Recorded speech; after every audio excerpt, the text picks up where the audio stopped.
అది ఇది గోడ దగ్గర ఆడుకోండి. దాని కాళ్ళు గోడ దగ్గర తీసుకొచ్చాయి అనమాట. గోడకి ఆడుకుంటారు. సీట్స్ కూడా మన బ్యాగ్స్ కూడా గోడకి ఆడుకొని ఉంటారు.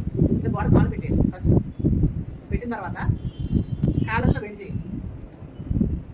ఇప్పుడు మనం ఎంత హైట్ ఎక్కగలుగుతామో అంత హైట్ పైకి లేపాలి. వన్ టైం వచ్చింది. మళ్ళీ అప్ డౌన్ అప్. ఇప్పుడు ఇది మనకి టైస్ మీద సీట్స్ మీద కటి భాగం మీద పడుతుంది. Down up. ఈ పోస్టర్ మాత్రం ఇలాగే ఉండాలి. ఉండాలి. Down up down up. ఇది వెరికోస్ తీసి కూడా యూస్ అవుతుంది. వెరికోస్ తీసి బ్లడ్ రివర్స్ రావడం. Down up down up down. Thighs ఎక్కువ ఉన్నా సీట్స్ ఎక్కువ ఉన్నా ఇది తగ్గడానికి ఉపయోగపడుతుంది. Up down up down. Release and relax.